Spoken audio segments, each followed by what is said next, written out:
Selamat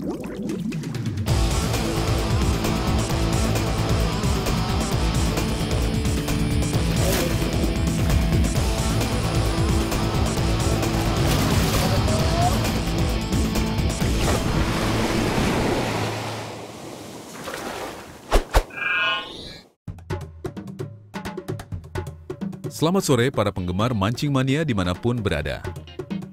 Dalam episode kali ini saya datang ke pulau paling timur di Indonesia untuk merasakan sensasi tarikan ikan yang sekarang menjadi salah satu favorit para pemancing casting di dunia.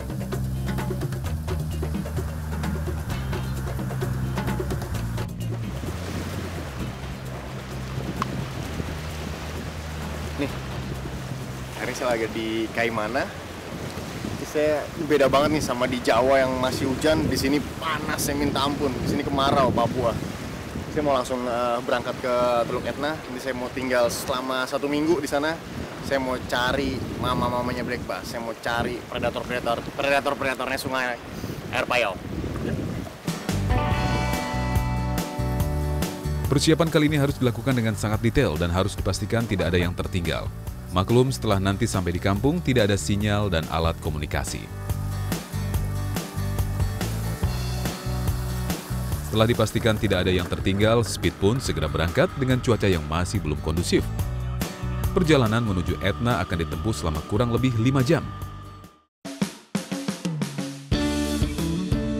Pemandangan cantik Teluk Etna membuat saya bersemangat memulai aktivitas di pagi hari.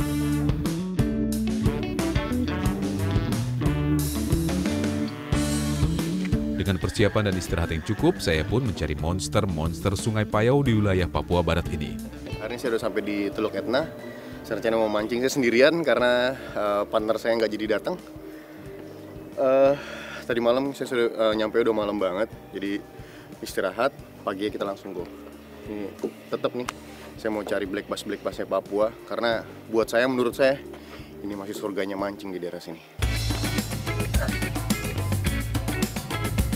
Speed pun langsung tancap gas menuju sungai yang akan saya pancing.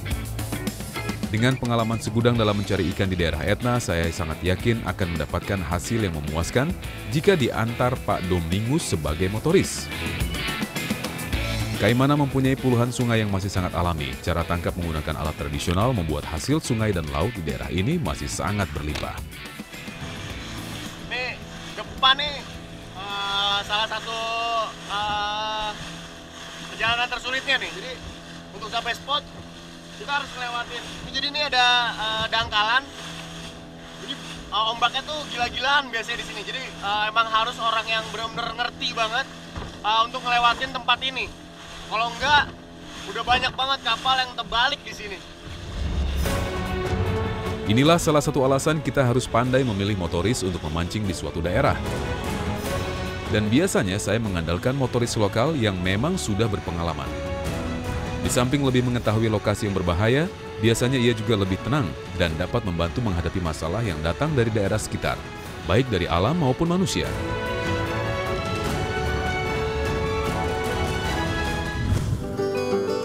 Akhirnya Speed tiba di muara salah satu sungai dan di sana Mustafa telah menunggu saya untuk memancing.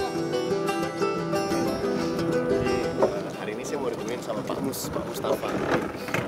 Tadi beliau sebentar mengantarkan teman-teman yang dari Singapura, pengurus keperluannya. Jadi kita di beberapa tempat ini memang kalau di sini semuanya harus izin. Jadi masuk sungai, ada kampung, kita harus izin.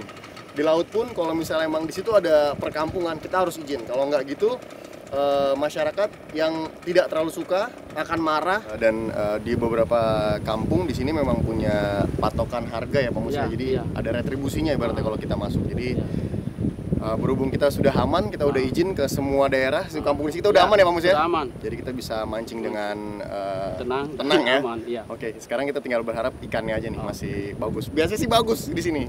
Mudah-mudahan nih benar-benar bagus. Oke Pak Mus, berangkat kita. Oke Pak. Jalan. Speed pun kembali berjalan masuk ke dalam sungai menuju spot mancing.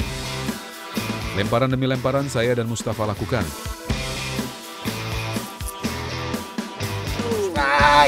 Tidak menunggu lama, lemparan langsung membuahkan hasil. Fish on!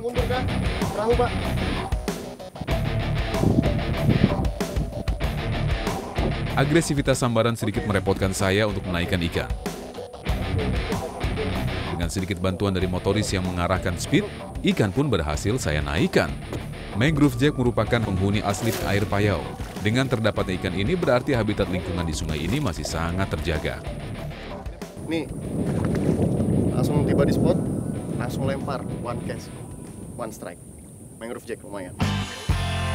Nih, etemo nih. Jadi kalau misalnya masyarakat sekitar bilang etemo, jadi mangrove jack. Ini salah satu ikan predator di sungai-sungai payau juga.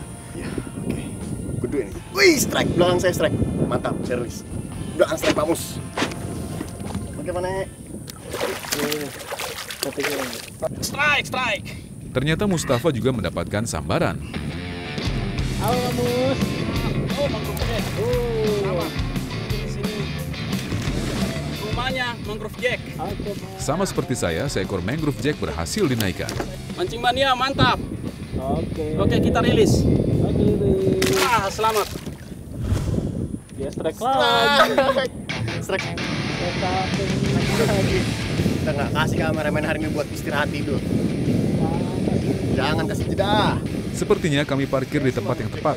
Umpan saya kembali disambar. Biasanya si mangrove jack ini kalau misalnya tinggal dia bergelombol. Jadi kalau misalnya ada satu umpan, biasanya ngejar nih kalau misalnya si airnya jernih. Banyak banget yang ngejar. Santai mas mangrove. Oke.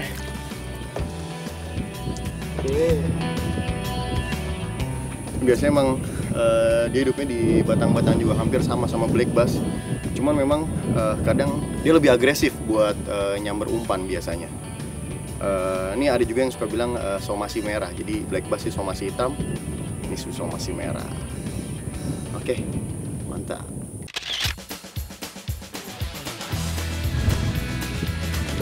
Nih, saya pakai umpan mino-mino yang deep karena lebih bagus nih, lebih cepat dia dimakannya biasanya sama yang di atas, yang mainnya di atas. Emang lagi konda kalau misalnya bahasa sini Pak Mus ya, lagi konda. Jadi airnya lagi kurang bergerak. Jadi kita tuh agak bergerak sedikit, bergerak turun kayak gini karena lagi full tinggi airnya. Kalau udah bergerak turun ada arus, biasanya di situ lebih aktif si black bassnya. Ketepatan melempar umpan ke arah spot sangat mempengaruhi makan atau tidaknya ikan. Arus air juga menjadi syarat utama untuk mendapatkan ikan. Pohon tumbang yang telah membusuk, akar-akar pohon serta batu yang terdapat di dasar sungai menjadi beberapa tempat ikan berkumpul, dan jika arus sedang bagus, ikan akan mungkin menyambar. Pohon tumbang jatuh, emang sudah tua, karena tua jatuh. Nah, jadi sarangnya black bass. Karena biasanya pohon-pohon kayak gini jatuh, dia ada binatang-binatang kecil yang tinggal di dalamnya, terus ada ikan-ikan kecil juga. Jadi si black bass bisa cari makan juga di sini sebenarnya. Karena hanya mangrove jack yang memakan umpan, saya pun memutuskan untuk bergeser menyusuri sungai sambil mencoba peruntungan. Salah satu kendala casting ialah umpan yang menyangkut di akar atau ranting, bahkan di atas pohon. Dan tidak jarang umpan terbuang percuma karena sudah dilepas dari sangkutan.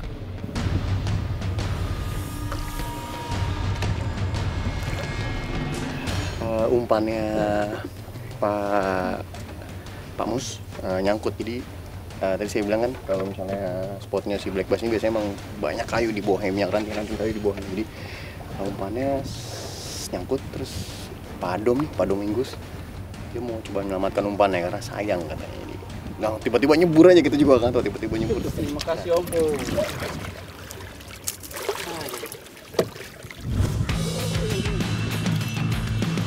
Strike. Sepertinya Dewi Fortuna sedang hinggap di Mustafa. Dari jenis tarikannya, bukan mangrove jack yang menarik tali PE-nya.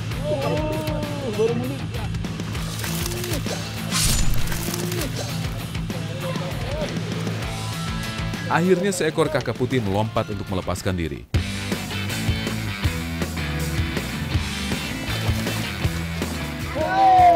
Sayang, pergerakan yang cukup gesit membuat ikan terlepas. Strike! Fish on. Double strike nih sama Pak Mus di belakang.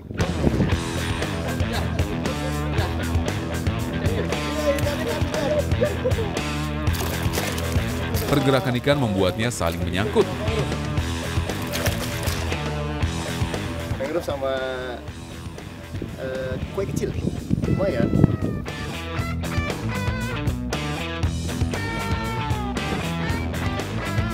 Dan membuat saya dan Mustafa memudahkan menaikkan ikan. Mancing mania mantap!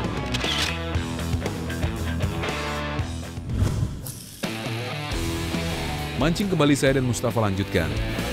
Titik spot yang dirasa potensial terus kami lempar dengan umpan.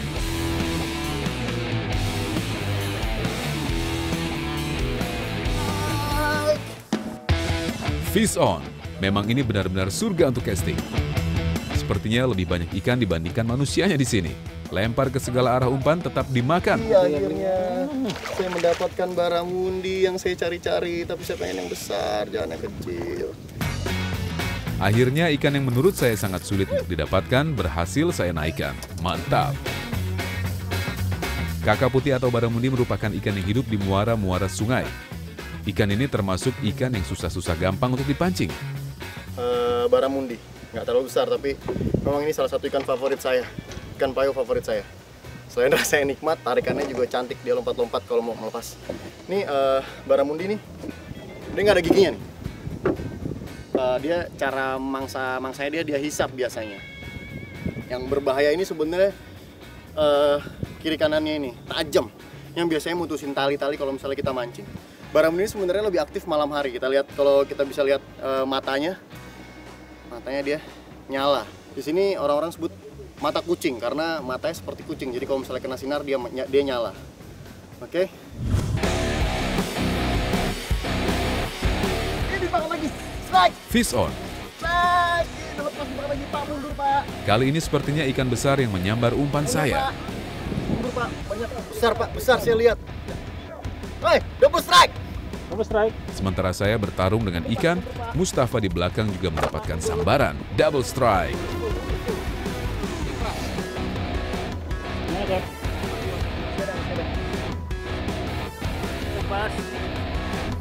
Mustafa menjadi yang pertama memenangkan duel dengan ikan. Seekor black bass takluk di tangannya. Nyangkut. Oh, itu tuh.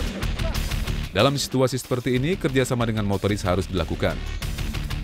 Kita sebagai pemancing harus memberi aba-aba speed, harus bergeser kemana. Apabila salah, bukan tidak mungkin ikan akan berenang ke dalam ranting dan tali tersangkut yang dapat membuat ikan terlepas. Dia tarik lagi.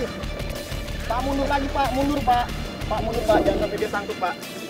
Saya pakai PE3, PE kecil, jadi saya nggak bisa gerak mati, saya takut gerak kencang karena takutnya putus. Atau reel saya yang jebol. Kayak kita main agak slow, agak smooth. Yang penting si ikan terus naik, ikut. Oke, udah leader.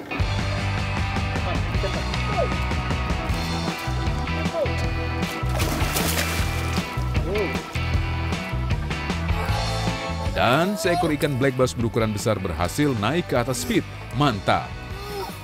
Saya double strike sama Pak Mus. Pak Mus dapat anaknya, saya dapat bapaknya. Ini salah satu ikan predator air payau di Indonesia ya, black bass. Dan ini yang saya cari-cari dan ini di luar dugaan saya. Ini paling besar buat saya, buat pribadi ya. Ini paling besar. Wih gila, ini lihat giginya. Dia predator, giginya tajam sekali ini. Oke Pak Mus. Mancing mania, mantap! Ikan black bass besar kini sudah agak sulit ditemui. Hal ini dikarenakan oleh perkembangbiakan yang sangat lambat, serta sulitnya beradaptasi dengan cepat karena perubahan cuaca dan perubahan air. Jadi tidak salah jika ikan ini kita rilis kembali untuk berkembang biak. Wih, double strike! Double strike. Keseruan di dalam sungai masih berlanjut. Kini Arfan dan Mustafa yang memainkan perannya. Keduanya seakan berlomba untuk menaikkan ikan. Dengan pengalaman yang mumpuni, akhirnya Mustafa berhasil menaikkan ikannya terlebih dahulu. Predator yang biasanya menghuni karang atau batu di laut ini dibuat tak berdaya di tangan putra daerah Etna. Kini tinggal Arfan yang harus menuntaskan perlawanan dari ikan. Akhirnya top predator Sungai Payo pun berhasil dinaikkan. Mancing mania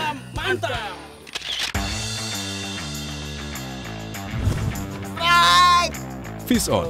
Benar-benar mantap. Secara bergantian ikan terus memakan umpan saya. Walau hujan mulai turun, tidak mempengaruhi selera makan dari si ikan. Kembali seekor kakap putih takluk di tangan saya. Baramundi lagi. Oke. Mancing mania. Mantap.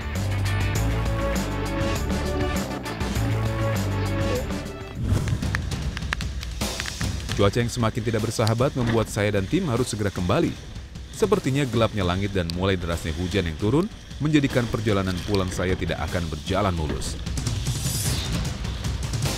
Kembali melewati laut dan besarnya angin yang tiba-tiba datang membuat air menjadi berombak dan perjalanan pulang semakin terasa sulit.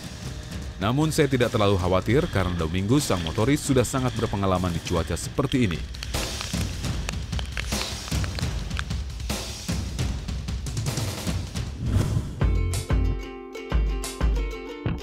Kuatnya badai kemarin membuat saya memutuskan untuk beristirahat memancing. Dan tidak ada salahnya hari ini saya mencoba kuliner khas dari Teluk Etna yang dibuat sendiri. Pagi ini saya masih ada di Teluk Etna nih. Saya nggak mancing, saya mau masak sama Mama Yuliana. Kita rencananya mau masak apa, Mah? Yaumiri. Yaumire. Nama masakannya yaumire. Iya. Seluruh bahan-bahan seperti bawang merah, bawang putih, dan cabai diiris dan menjadi satu di dalam panci. Oh, semuanya, Mah? Oke. Ini langsung ikannya ya, Mah? Tidak lupa bahan utamanya yaitu ikan ikut masuk ke dalam air hingga matang. Kita tinggal nunggu mendidih dulu sebentar. Oke, Mah.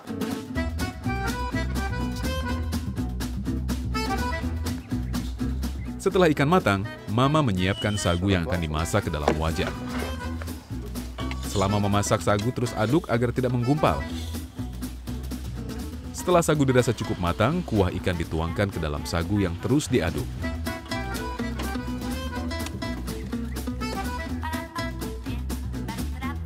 Nih, udah jadi nih, yaumiri ala Mama Juliana. Kalau misalnya orang sini lebih terkenal namanya guru-guru. Dan guru-guru pun siap untuk disantap. Jadi Pak ya, silakan Pak ya. Ayo, Pak.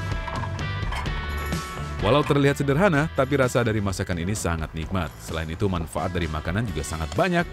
Sagu dapat mengobati sakit mah akut dan ikan banyak mengandung protein dan vitamin yang sangat dibutuhkan oleh tubuh kita. Enak nih. Ikannya juga masih segar banget. Sagunya ini enak nih, pokoknya saya bingung mau ngomongin enak. Bener enak banget. Menikmati makanan bersama warga Teluk Etna sambil disuguhkan pemandangan yang indah merupakan dua hal yang jarang saya dapatkan.